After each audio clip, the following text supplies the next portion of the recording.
नमस्कार। देश की बात में पहले चुनावी राज्य उत्तर प्रदेश। आज यहां बीजेपी से इस्तीफों का सिलसिला शुरू हो गया। पिछड़े वर्ग के बड़े नेता स्वामी प्रसाद मौर्य ने बीजेपी के मंत्री पद से इस्तीफा दिया। इस्तीफा सीधे राज्यपाल को भेजा। उनके साथ विधायक रोशनलाल वर्मा, ब्रजेश प्रजापति और भगवती सागर ने भी बीजेपी से इस्तीफा दे दिया है। भगवती सागर कानपुर के बिल्हौर से विधायक हैं। ये सभी बसपा से बीजेपी में एक समय में गए थे। तो जातिगत समीकरण से समझे तो स्वामी प्रसाद मौर्य ओबीसी हैं, 5 बार के विधायक। रोशनलाल ओबीसी नेता हैं, 3 बार के विधायक। भगवती सागर शेड्यूल कास्ट से आते हैं, 4 बार के विधायक। ब्रजेश प्रजापति ओबीसी हैं, पहली बार के विधायक हैं। तो स्वामी प्रसाद मौर्य पश्चिमी उत्तर प्रदेश के कद्दावर ओबीसी नेता हैं। ये बीजेपी की रणनीति में नॉन यादव ओबीसी को लुभाने के लिए लाए गए थे, जिससे अखिलेश यादव के यादव वोट बैंक में एक तरह से सेंध लगे। अखिलेश यादव इस बार नॉन यादव ओबीसी को वापस खींचने की कोशिश में भी थे। इससे पहले ओम प्रकाश राजभर एक और कद्दावर नेता हैं जो पहले ही एनडीए को छोड़कर समाजवादी पार्टी में शामिल हो चुके हैं। बताया जा रहा है कुछ और बड़े नेता हैं जो समाजवादी पार्टी में जा सकते हैं। बहरहाल अखिलेश यादव ने ट्वीट कर स्वामी प्रसाद मौर्य का स्वागत किया है। तो उन्होंने लिखा है कि सामाजिक न्याय और समता समानता की लड़ाई लड़ने वाले लोकप्रिय नेता श्री स्वामी प्रसाद मौर्य जी एवं उनके साथ आने वाले अन्य सभी नेताओं, कार्यकर्ताओं और समर्थकों का समाजवादी पार्टी में सम्मान, हार्दिक स्वागत एवं अभिनंदन। सामाजिक न्याय का इनकलाब होगा, 22 में बदलाव होगा। उधर आपको बता दें केशव प्रसाद मौर्य जो कि उप मुख्यमंत्री हैं उत्तर प्रदेश के, उन्होंने भी ट्वीट किया है। उन्होंने लिखा है कि इस इस्तीफे के बाद यूपी के डिप्टी सीएम केशव प्रसाद मौर्य ने ट्वीट करके लिखा है कि आदरणीय स्वामी प्रसाद मौर्य जी ने किन कारणों से इस्तीफा दिया है मैं नहीं जानता हूं। उनसे अपील है कि बैठकर बात करें। जल्दबाजी में हुए फैसले अक्सर गलत साबित होते हैं। बहरहाल स्वामी प्रसाद मौर्य से बात की है हमारे सहयोगी आलोक पांडे ने। आइए सुनाते हैं आपको। सर ये बताइएगा, 2016 से पहले आप बीएसपी से बीजेपी में गए, आप समाजवादी पार्टी में गए हैं। कुछ लोग ये कहेंगे कि चुनाव से पहले ही क्यों पार्टी बदलते हैं? जब मैं बीएसपी छोड़ा था, छोड़ने के दिन तक बहुजन समाज पार्टी उत्तर प्रदेश की राजनीति में नंबर 1 थी। आज उसका कहीं अता पता नहीं। भारतीय जनता पार्टी में जब मैं सम्मिलित हुआ, 14 साल के वनवास से भारतीय जनता पार्टी को निकाला, पूर्ण बहुमत की सरकार बनाने में सहयोग किया। लेकिन सरकार बनने के बाद जिस तरीके से उत्तर प्रदेश के जनता के हितों की अनदेखी कर लगातार उनके विरोध में काम सरकार करती रही, मैंने उचित प्लेटफॉर्म पर कई बार उसका विरोध भी दर्ज किया। बात अनसुनी कर दी गई।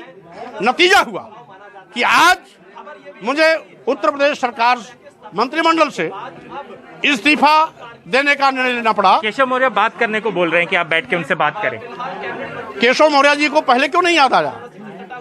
आज उनको क्यों याद आ रहा है? इस समय तो सभी बात करेंगे, लेकिन जब बात करने की आवश्यकता थी तो इनके पास समय नहीं था। समाजवादी पार्टी में ऐसा क्या देखते हैं, उनसे क्यों मिले अखिलेश यादव से? अब अभी हमारा अंतिम निर्णय क्या होगा, इसके लिए आपको इंतजार करना चाहिए। Thank you.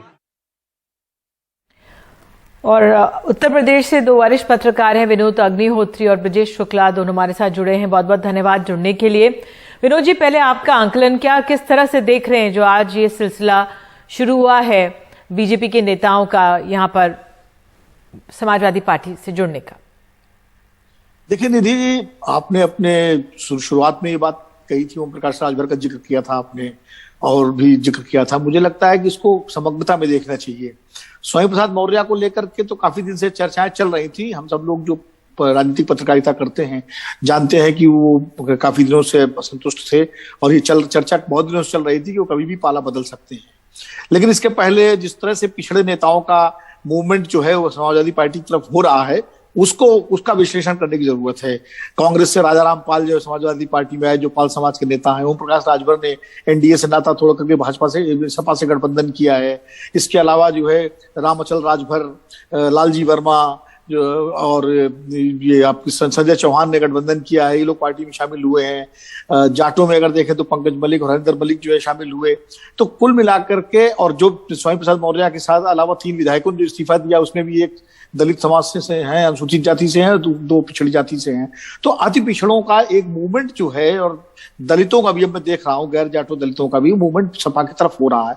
तो कहीं ना कहीं अखिलेश यादव एक बार अपना वो जो पिछड़ी जातियों का एक रेनबो कोलिशन जो मुलायम सिंह यादव बनाया करते थे उसको दोबारा बना रहे हैं, और उसको बना करके वो जो है एक बार भारतीय जनता पार्टी के हिंदुत्व कार्ड का मुकाबला वो पिछड़ों के इंकलाब से करना चाहते हैं। जो उन्होंने नारा दिया है कि पिछड़ों का इंकलाब होगा, अपने हर भाषण में, हर सभा में वो पिछड़ों के इंकलाब की बात करते हैं।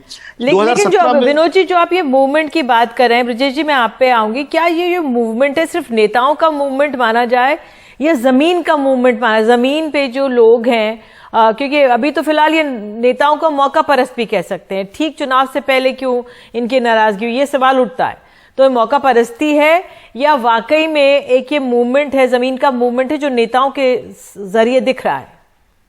देखिए निधि जी, इसमें दोनों चीजें हैं।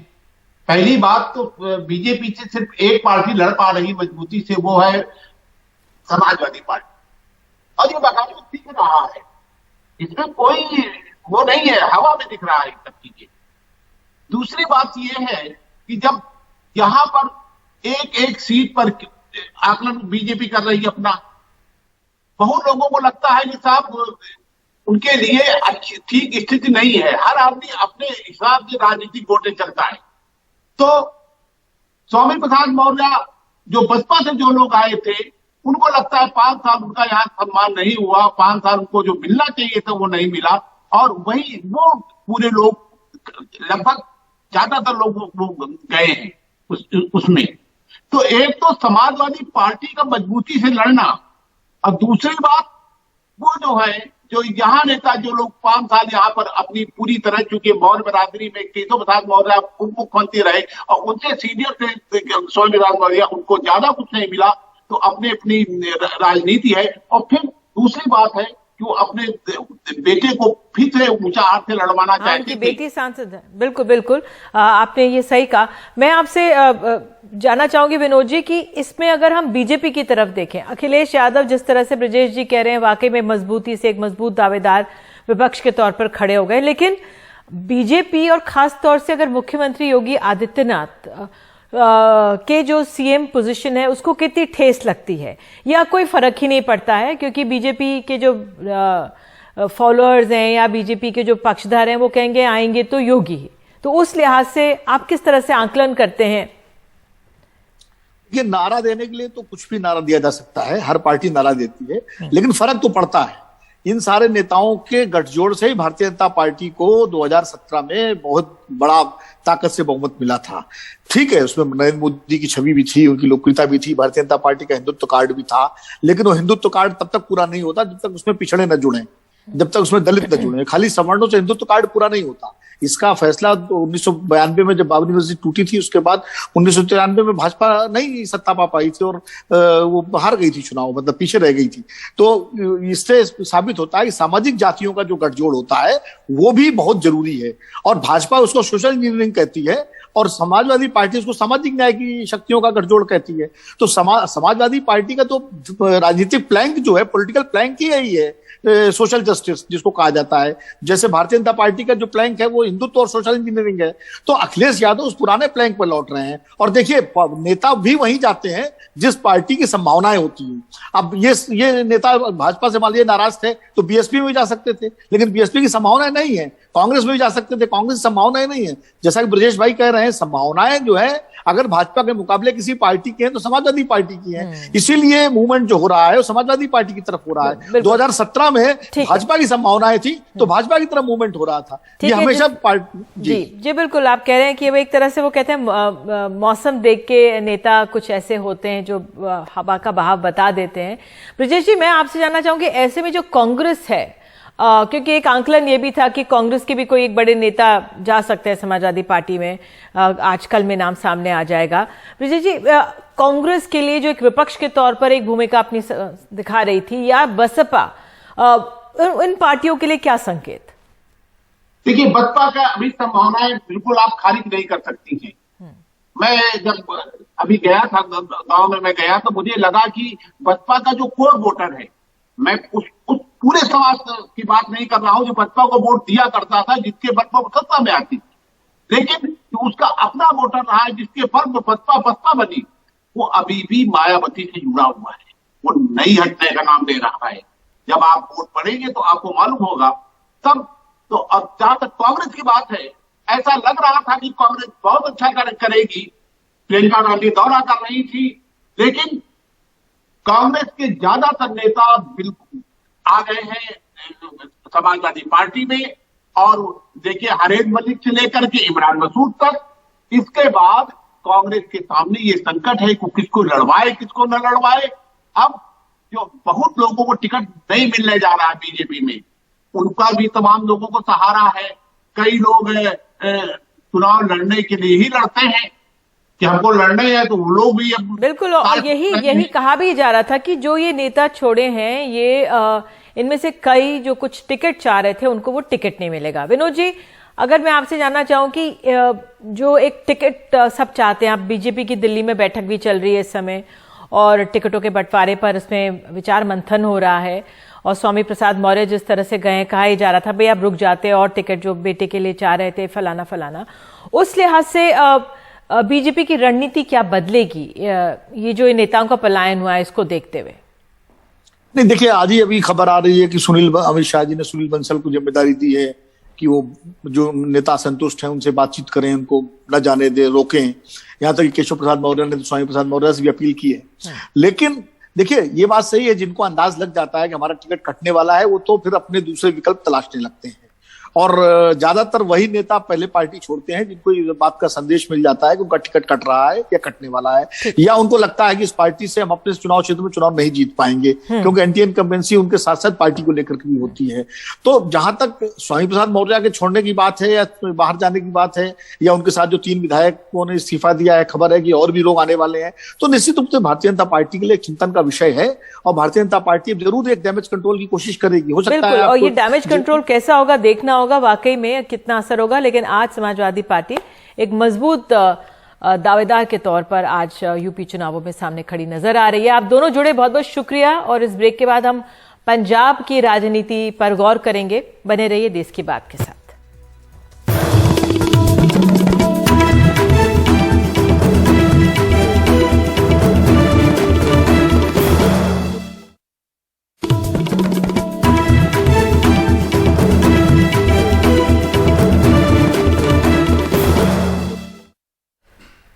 देश की बात में खबर है मध्य प्रदेश से। न्यूनतम समर्थन मूल्य को लेकर अभी हंगामा थमा भी नहीं है कि किसानों की फसल खरीद में सख्त नियम लाने का प्रस्ताव सत्ता के गलियारों में घूम रहा है।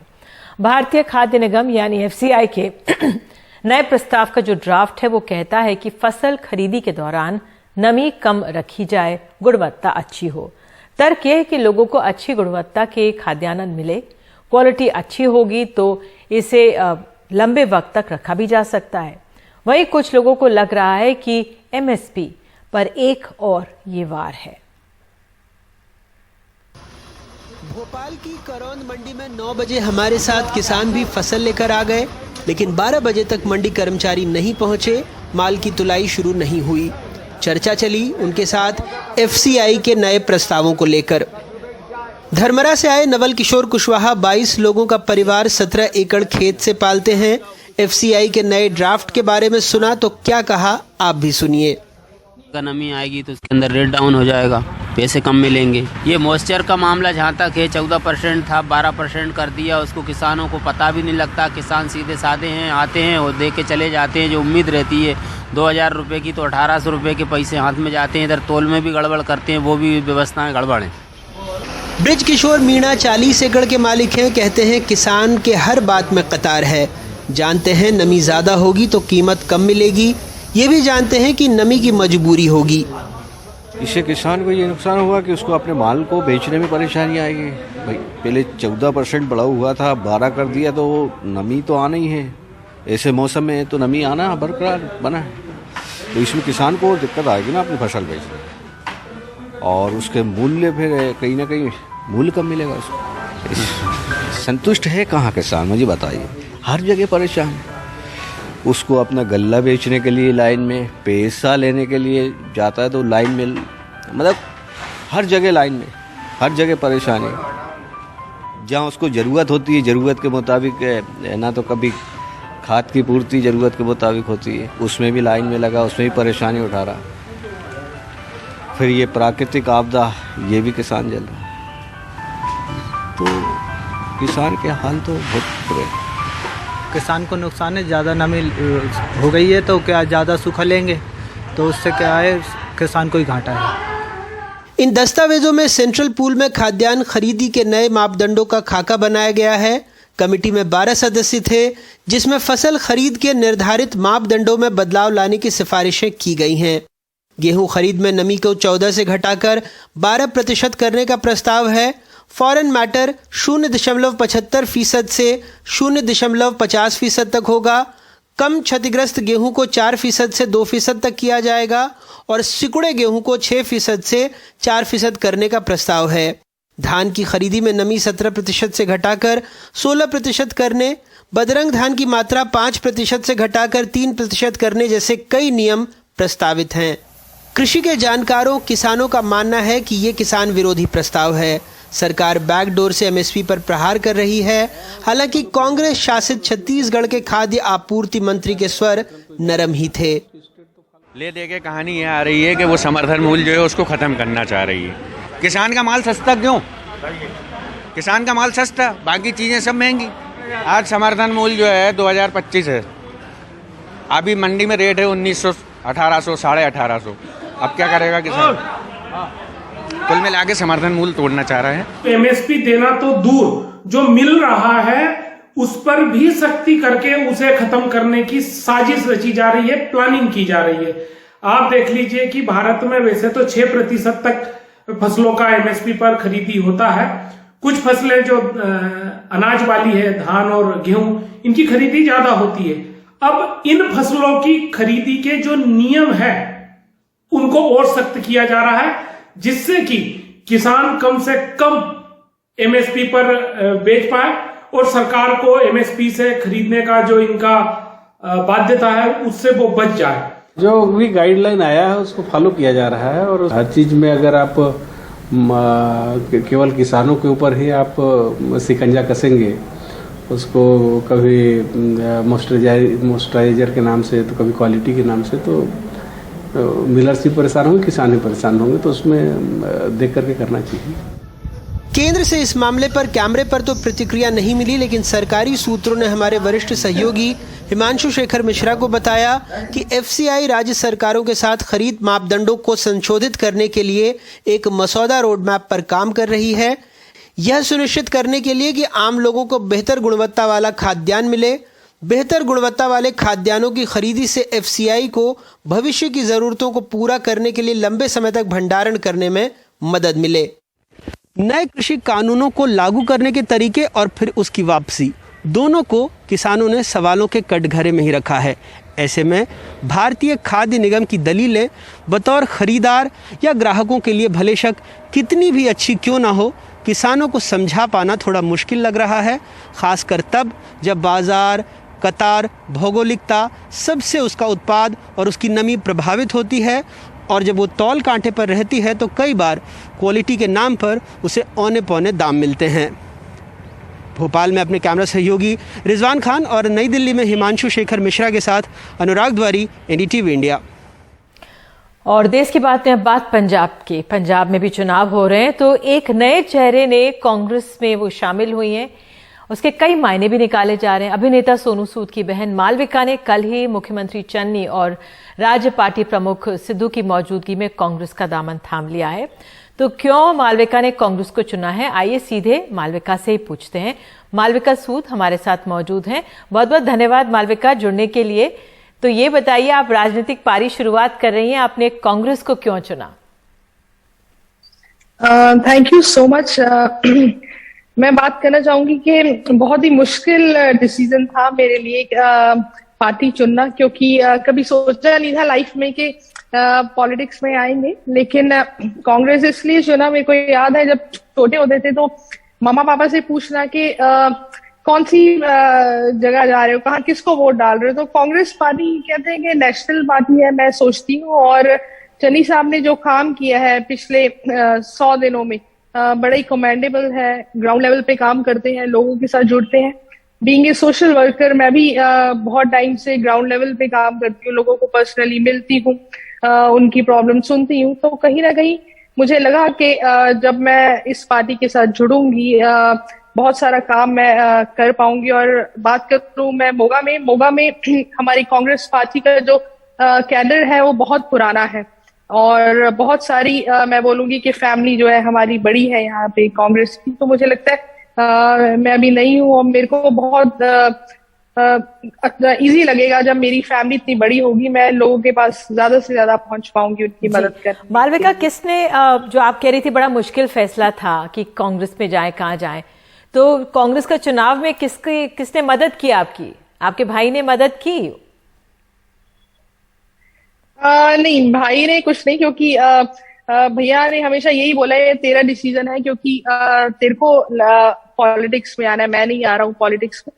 तो ये देखो तेरी शुरुआत है, तूने डिसीजन लेना है कि तुझे क्या लगता है, तेरे को क्या लगता है कि तू अपना काम कौन सी पार्टी के साथ लगकर कर सकती है। सब पार्टीज बहुत बड़ी है, लेकिन मैं वही बोलना चाहूंगी कि जो कांग्रेस फैमिली है, मैं मोगा शहर में रहती हूँ, इधर ही शादी हुई है मेरी, तो मुझे लगता है कि मेरे लिए बहुत इजी होगा और मैं बहुत सारे लोगों को रीच कर पाऊंगी जब मैं कांग्रेस फैमिली के साथ अभी जुड़ गई हूँ। बिल्कुल मालविका, क्योंकि सोनू सूद ने बहुत काम किया है कोविड के दौरान। आप जानते होंगे जब लोग पलायन कर रहे थे, जिनके पास बस नहीं थी, खाने को नहीं था, तो उनको एक बहुत श्रेय जाता है, उनका सम्मान समाज में बहुत बड़ा है और उनके परिवार का कोई जब राजनीति में आता है तो सब उसके मायने निकालते हैं। लगता है कि भाई सोनू सूद की बैकिंग है तभी आप कांग्रेस में आई। तो एक तरह से देखा यह जा रहा है कि सोनू सूद ने कांग्रेस को चुना है। नहीं, ऐसा कुछ नहीं है। मैं बात करूंगी भैया से पहले मेरे मॉम और डैड भी ऐसे ही काम करते थे। मेरे मामा इंग्लिश के लेक्चरर थे और मम्मी भी फ्री पढ़ाते थे बच्चों को, चाहे वो बुक्स देनी है, उनकी फीस देनी है। मेरे डैड उनका कपड़ों का काम था, वो लंगर लगाते थे। कहीं ना कहीं ये चीजें जो है हमने अपने माँ बाप से सीखी हैं। भाई ने जब काम किया कोविड के टाइम, उन्होंने सोचा नहीं था कि मैं इतने लोगों की हेल्प कर पाऊंगा या ये सिस्टम शुरू होगा, लेकिन मुझे लगता है जब हम अपने माँ बाप को देखते थे वो चीजें हमें छाप छोड़ गई थी। और अगर मैं बात करूं, मैंने खुद भी जब स्टार्ट किया और सोचा नहीं था कि मैं इतने लोगों की मदद कर पाऊंगी, लेकिन कहीं ना कहीं कहते हैं कि जो माँ बाप की परवरिश है वो सिखाती है हमें बहुत कुछ। और जब हम अपने माँ बाप को देखते थे करते, और लगता है कि यस, जब वो चीजें हम देखते थे हम काफी कुछ सीखे अपने पेरेंट्स से। जी मालविका, आपने बार बार 2-3 बारी मोगा का नाम लिया है, तो ये माना जाए आप मोगा से आप टिकट मांगेंगी अपने लिए वहां पे कहीं सीट से? हाँ जी, मैं मोगा के लिए ही आऊंगी इस पार्टी से, क्योंकि मैं मोगा में ही मैरिड हूँ और मेरे मोगा में ही मेरा बर्थ हुआ है, तो मेरे लिए बहुत इजी है। मैं हर गली हर घर को जानती हूँ। मुझे मालूम है कि हमारे मोगा में पास के विलेजेस में क्या प्रॉब्लम लोग फेस करते हैं। मालविका, आखिरी सवाल मैं आपसे पूछूंगी कि कांग्रेस के अंदर भी भीतर बहुत समस्या है पंजाब में। मुख्यमंत्री चन्नी, नवजोत सिंह सिद्धू दोनों आपके साथ थे, लेकिन आप दोनों को किस तरह से आंक रही हैं? क्योंकि अभी नवजोत सिंह सिद्धू ने कहा है कि भाई सीएम हाई कमांड कांग्रेस का नहीं चुनेगा, पंजाब की जनता चुनेगी। देखिए, दोनों का काम बहुत कमाल का है। मैं कहती हूँ कि ये हाई कमांड का फैसला है। अभी मैं नई हुई इस चीज में और ये उनकी मर्जी रहेगी और जब वो टीम बैठेगी तो उनको पता लगेगा। अभी तो हम जस्ट स्टार्ट है मेरा इस लाइन में, आहिस्ता आहिस्ता बहुत कुछ सीखेंगे। बिल्कुल मालविका, आप जुड़ी, बहुत बहुत शुक्रिया और आपको आगे के लिए बहुत शुभकामनाएं। और देखते हैं कि पंजाब चुनाव में आप किस तरह से आपका प्रदर्शन रहेगा। बहरहाल एक छोटा सा ब्रेक हम देश की बात में ले रहे हैं। देश की बात में हम आगे आपको ले चलेंगे कर्नाटक, क्योंकि यहाँ पर कोरोना फैल रहा है, मुख्यमंत्री तक को कोरोना हो रहा है, लेकिन जो नेता हैं वो रैली निकालने से उनको प्रशासन रोकने की हिम्मत नहीं जुटा पा रहा है।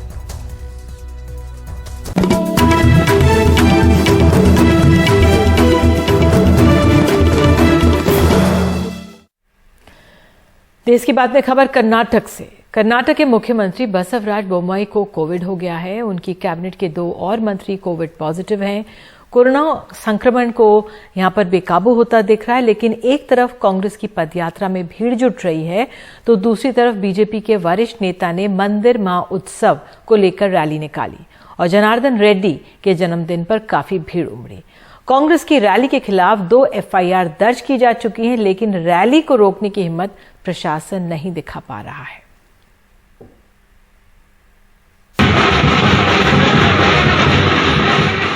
एक तरफ कांग्रेस की पदयात्रा जारी है तो दूसरी तरफ मंगलवार को बेल्लारी में जनार्दन रेड्डी के जन्मदिन के मौके पर काफी भीड़ उमड़ी। जहां मौजूद थे राज्य के समाज कल्याण मंत्री श्री रामुलु। दोनों ही कार्यक्रमों में भीड़ बेकाबू थी।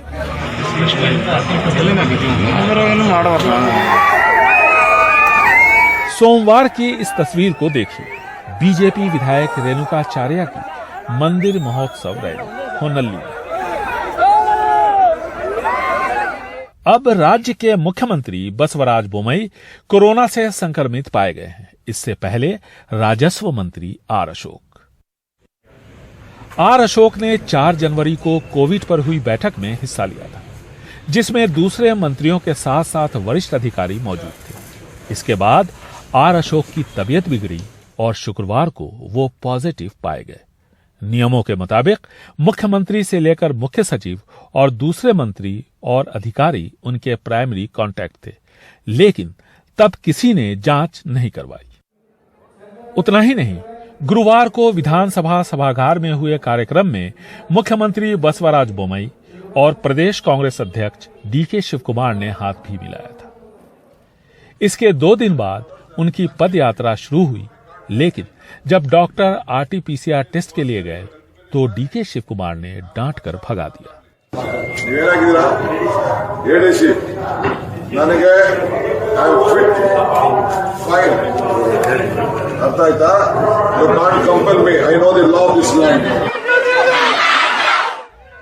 इसके बाद डीके शिवकुमार बच्चों के एक स्कूल पहुंचे, लेकिन आम लोगों पर डंडा भाजती पुलिस और प्रशासन कद्दावर नेताओं और सत्तारूढ़ पार्टी के सामने बौना साबित हो रहा है। कोरोना की रोकथाम के लिए कागज पर की गई तैयारी में किसी तरह की कोई कमी नहीं है, लेकिन जमीनी हकीकत इससे बिल्कुल अलग है। नहीं तो कर्नाटक सरकार के वरिष्ठ अधिकारी और मंत्री अब तक अपना आरटीपीसीआर टेस्ट करवा चुके होते और कांग्रेस की पदयात्रा रोकी जा चुकी होती। बेंगलुरु से कैमरामैन कुमार के साथ निहाल खिदवई, एनडीटीवी इंडिया। और देश की बात में आगे है, आपको बताएंगे किस तरह से कोरोना टेस्ट को लेकर आईसीएमआर की नई गाइडलाइंस आ गई हैं।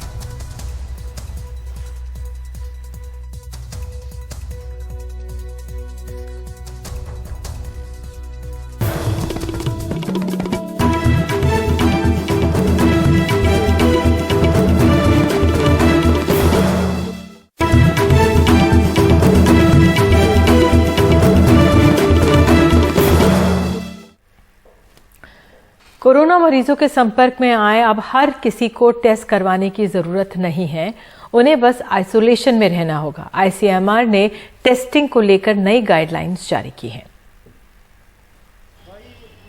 टेस्टिंग में बड़ा बदलाव। पॉजिटिव मरीज के कांटेक्ट हैं तो टेस्ट करवाने की जरूरत नहीं। आप में कोरोना के लक्षण ना हो, आपको दूसरी बीमारियां ना हो, आपकी उम्र बहुत ज्यादा ना हो, आइसोलेशन खत्म तो फिर टेस्ट नहीं। वहीं स्वास्थ्य कर्मियों की टेस्टिंग को लेकर स्वास्थ्य मंत्रालय की नई गाइडलाइन के मुताबिक अगर कोई स्वास्थ्य कर्मी पॉजिटिव मरीज के कांटेक्ट में आता है तो उसे 5वें दिन टेस्ट कराना चाहिए, या फिर कांटेक्ट में आने के 14 दिनों के भीतर जब कोरोना के लक्षण दिखें तब टेस्ट करवाएं। वहीं कोरोना संक्रमित के संपर्क में आने की सूरत में 7 दिन तक आइसोलेशन जरूरी है। यह आंकड़ों को कम दिखाने का खेल है या फिर संसाधन पर पड़ने वाले बोझ को कम करने की कोशिश, क्योंकि मामले रोजाना लाखों में जाएंगे और अंदेशा दूसरी लहर से भी ज्यादा रोजाना तीसरी लहर में मामले रिपोर्ट होने का है। या फिर वाकई बीमारी महामारी की नब्ज हमने पकड़ ली है और हम इस नतीजे पर जा पहुंचे हैं। नई दिल्ली से परिमल कुमार, एनडीटीवी इंडिया। और इस खबर के साथ देश की बात में आज के लिए इतना ही, लेकिन खबरों का सिलसिला जारी रहेगा। नमस्कार।